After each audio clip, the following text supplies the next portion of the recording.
शंकर करुणा उदार, जय शिव शंकर करुणा उदार, दुष्ट दलन महिहरन भार, दुष्ट दलन महिहरन भार, नीलकंठ एक लिंग देव, जय नीलकंठ एक लिंग देव, जय भस्मासुर मारन अजय, जय शिव शंकर करुणा उदार, जय जय जय जय जय शिव शंकर करुणा उदार।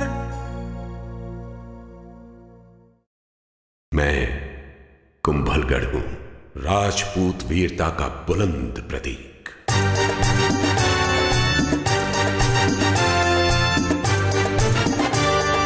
कुंभलगढ़ कुंभलगढ़ कुंभलगढ़ कुंभलगढ़ कुंभलगढ़ कुंभलगढ़ कुंभलगढ़ कुंभलगढ़।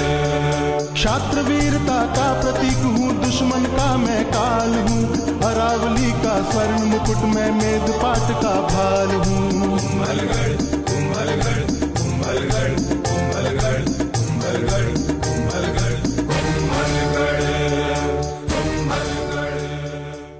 मगर मेरा नाम शुरू से कुंभलगढ़ नहीं था।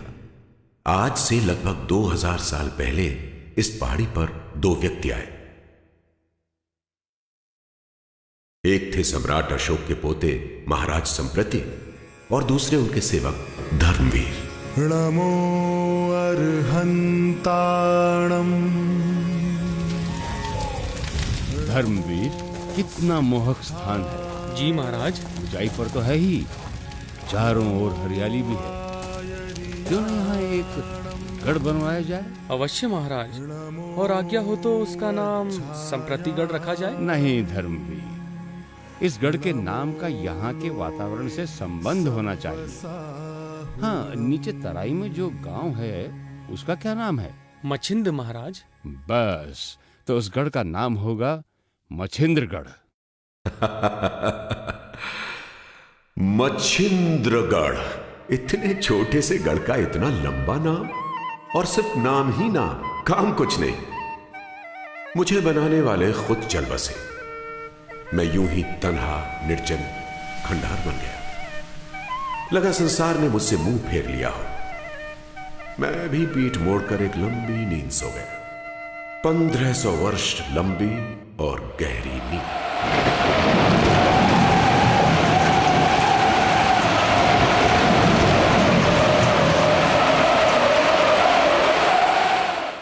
और उस नींद में मैं एक ही सपना बार बार देखता रहा कि मैं एक बहुत बड़ा, ऊंचा और शक्तिशाली गढ़ बन गया हूं।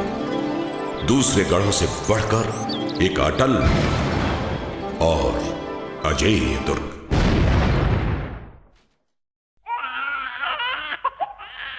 ये किसकी आवाज है? एक रोता हुआ बच्चा?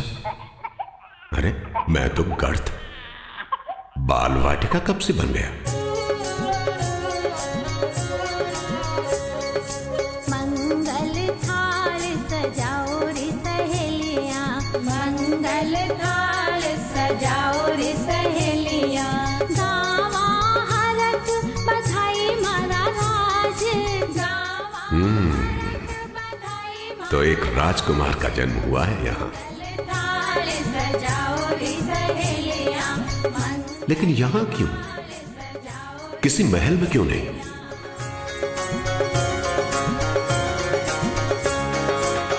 राणा रे कुलरो सूरज जन्म्यो, राणा रे कुलरो सूरज जन्म्यो, रानी जी री कूख सवाई मारा राज। समझा। क्योंकि ये बालक है तो राजकुमार हमीर, राणा अरी सिंह का बेटा, लेकिन जन्मा है सिसोदा गांव की चौहान लड़की को। और ये विवाह बड़े भाई राणा रतन सिंह को मंजूर नहीं था।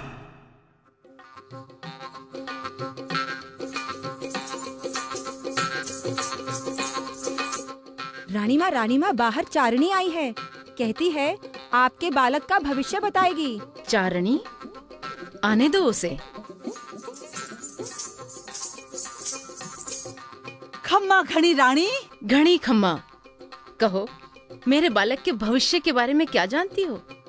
सब कुछ जानू। थारो छोरो कुल रो नाम रोशन करेगो। सो तो है, हमीर बड़ा होकर योद्धा बनेगा। योद्धा नहीं, अरे राजा बनेगो, राजा। देख लेना रानी, चारणी कभी झूठ ना बोले हैं। हे देवी माँ, पर ये तो असंभव है। असंभव संभव बन गया। हमीर के बड़े होते होते मेवाड़ के शत्रु भी बढ़ते गए। फिर एक के बाद एक राणा लक्ष्य सिंह, राणा अरी सिंह और अन्य सभी पुत्र व पोते युद्ध में शहीद हो गए। बचा तो केवल हमीर। चारणी की कही बात सच होने का समय आ गया। जालौर के महाराज मालदेव अलाउद्दीन खिलजी के साथ संधि कर चुके थे। ये जानकर कि हमीर मेवाड़ की गद्दी संभालेंगे, उन्होंने अपनी बेटी सोनगरी का विवाह हमीर से करने का निश्चय किया।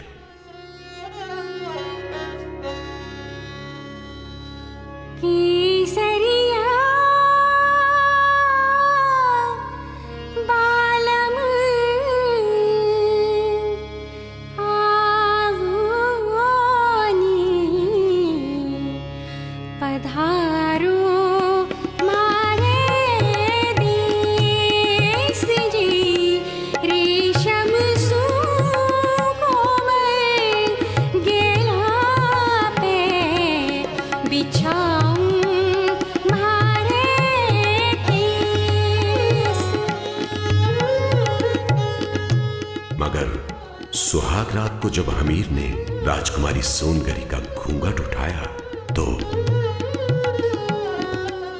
हैं? ये क्या? तुम आपसे उम्र में बड़ी हूं ना, इसलिए आप चकित हुए। यही नहीं, मैं विधवा भी हूं। क्या आपके पिता ने यह सत्य छुपाकर मुझसे कपट किया और आप भी इसकी भागीदार बनी? इसे कपट न कहिए। पिताजी ने मेरी सुरक्षा के लिए ये किया और मैंने भी ये विवाह स्वीकार किया। आप जानते हैं क्यों?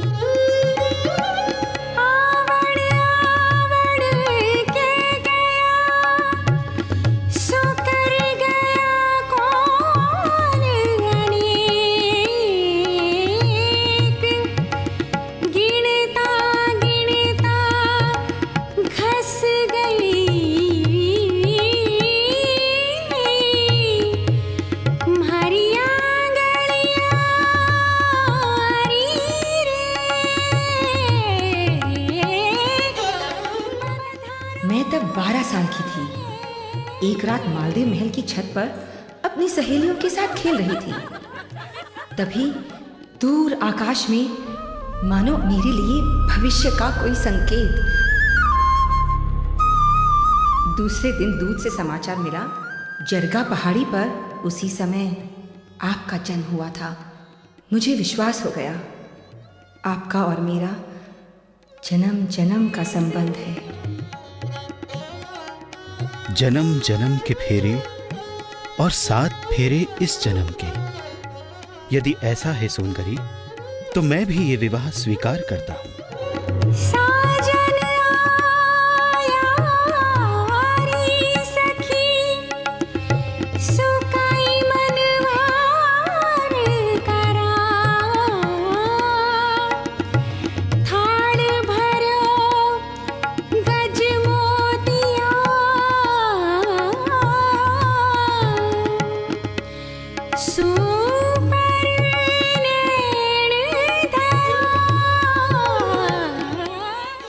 ये मेरा सौभाग्य है कि मुझे आपके चरणों में नहीं, कांधे से कांधा मिलाकर तुम्हें मेरा साथ देना होगा। मुझे मेवाड़ की गद्दी संभालनी है। मैं जानती हूँ आप राणा हैं, महाराणा बनेंगे।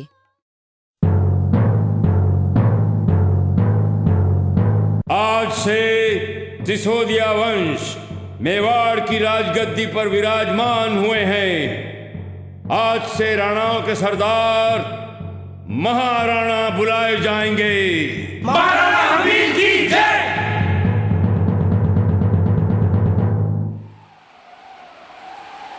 समय बीतता गया, महाराणा आए, महाराणा गए, और फिर वो दिन आया जब वो आया, मेरे सपने पूरे करने वाला, मुझे पुनर्जन्म देने वाला महाराणा कुंभा। महाराणा कुंभा की जय।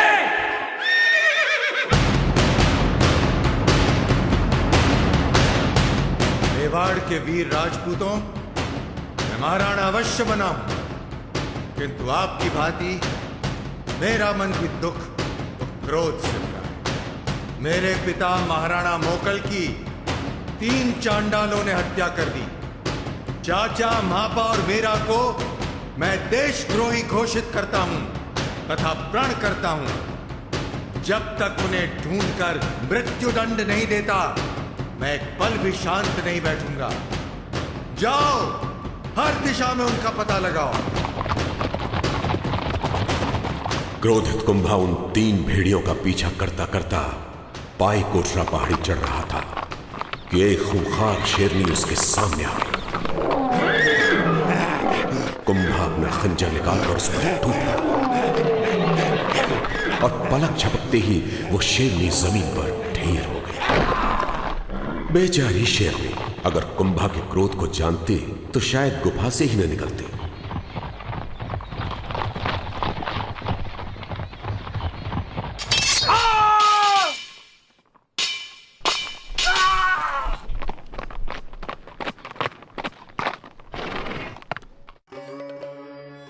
राम सिंह, मापा कहां गया?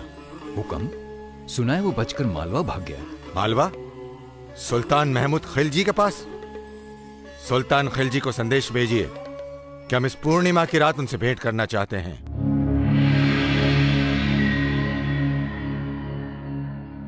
सुल्तान महमूद खिलजी, सुना है महापा को आपने शरण दी है? बिल्कुल सही सुना है। कदाचित आप ये नहीं जानते कि महापा ने घोर अपराध किया है। वो हमारा शत्रु है। शायद आपको खबर नहीं, महापा को हमने पनाह दी है, अब वो हमारा दोस्त है। इस मित्रता का भारी मोल चुकाना पड़ेगा तुम्हें सुल्तान। अंजाम की परवाह बुज़दिल किया करते हैं कुंभा। हमारे दोस्त की तरफ आंख उठाकर भी देखा? सावधान खिलजी, लगता है तुझे प्राणों से मोह नहीं। जल्दी ही मैं उस नीच महापा को लेने आऊंगा। हमला करो! भागो, बचाओ! कुंभा ने मांडू किले पर कब्जा कर लिया है। मेरे आका, हम चारों तरफ से घिर चुके हैं। हथियार डालने के अलावा और कोई रास्ता नहीं है। तुम ठीक कहते हो करीम, इस वक्त जुनून के बजाय दिमाग से काम लेना होगा। कुंभा से कहो हम सुलह की दरखास्त करते हैं।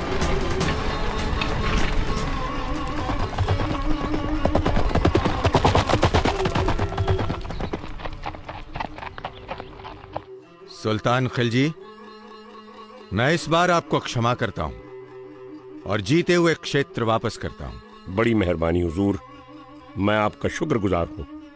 किंतु याद रहे, ऐसी भूल फिर कभी ना। मेरी तौबा। बेअदबी मुआफ मेरे आका, ऐसी जिल्लत और वो भी एक दुश्मन के हाथों। कुंभा को बहुत गुरूर हो गया है। खाक में मिला दूंगा उसका ये गुरूर। नेस्त तो नाबूद कर दूंगा मेवाड़ की सरजमी को। कुंभा, मैं तेरी मौत बनकर आ रहा हूं। लेकिन महाराणा कुंभा ने भी कच्ची गोलियां नहीं खेली थी। उन्हें शक था कि खिलजी बाज आने वाला नहीं।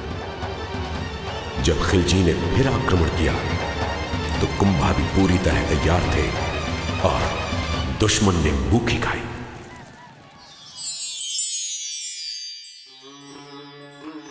महाराणा को यह महसूस हुआ कि मेवाड़ को और भी सुरक्षित करने की जरूरत है। उन्होंने तुरंत राज्य के मशहूर वास्तुकार मदन सूत्रधार को बुलवाया। क्षमा गणी हुक्म, मैं आपकी सेवा में उपस्थित हूं। मदन सूत्रधार, आपने गढ़ और महल बनाने में बहुत यश कमाया है। मैं चाहता हूं मेवाड़ में शीघ्र अतिशीघ्र 52 नए गढ़ बनाए जाएं और 32 गढ़ जो हैं उन्हें और समर्थ बनाया जाए। हुक्म महाराणा। विशेष रूप से यहां इस मच्छिंद्र गढ़ को एक ऐसा गढ़ बनाइए जो इतना विशाल और अभेद्य हो किसी कोई जीत न सके, जो सदा एक अजेय दुर्ग कहलाए। अवश्य बनेगा हुक्म। बस एक विनती है कि उसका नाम कुंभलगढ़ रखा जाए। ठीक ही तो है। कुंभलगढ़ और मैं जुड़वा भाइयों की भांति मेवाड़ की रक्षा करेंगे। मेरा सपना पूरा होने लगा। नया जन्म, नया रूप, नया नाम। लेकिन मैंने सुना है कि मुझे बनाते समय शुरुआत में एक अनोखी समस्या सामने आई। ज्ञान सिंह, ये दीवार फिर से गिर गई? जी मदन जी, पिछले 6 दिनों से यही हो रहा है।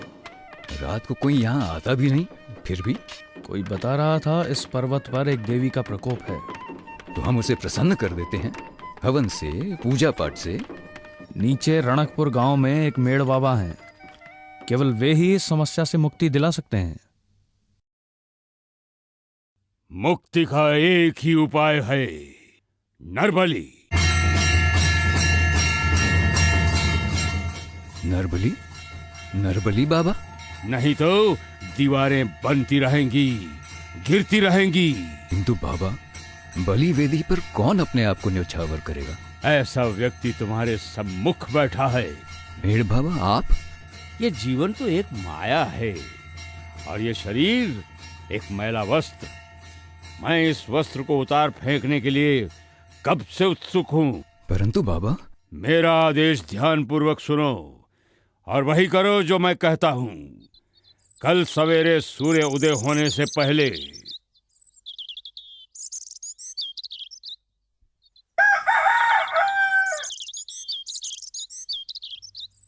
मैं पहाड़ी चढ़ूंगा, आप मेरे पीछे पीछे आएं। जहां मैं पहली बार रुकूं, वहां होगा गढ़ का प्रमुख प्रवेश द्वार। मैं फिर चलूंगा। ज्यों ही मैं दूसरी बार रुकूं, वहां तुरंत मेरा सर तलवार से गिरा देना। जहां मेरा शीश गिरे, वहां देवी का मंदिर बनेगा। मेरा शेष शरीर फिर भी चलता रहेगा तथा पूरे गढ़ की सीमा निर्धारित करेगा। मेड़ बाबा ने अपने प्राणों की आहुति देकर मुझे नया जीवन बख्शा। यह अवश्य हुआ होगा, क्योंकि आज भी मेरे एक एक पत्थर में, हर कुंड और पोल में, ऊंचे महल और गहरी बावड़ी में उस देवी मां की शक्ति की अनुभूति है।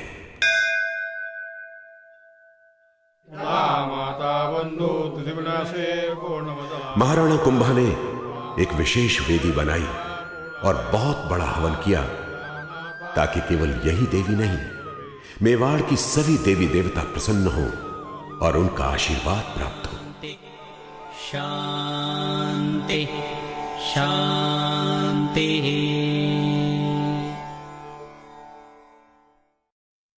मैं कुंभलगढ़ हूं, अभेद्य और अजेय। 8 अश्व संग दौड़ सके इतना जिसका विस्तार है, लगातार 25 मील मेरी लंबी दीवार है। अधिक खड़े पहरेदारों से मेरे तोरण द्वार हैं, वेदी मंदिर महल बावड़ी सब मेरे श्रृंगार है।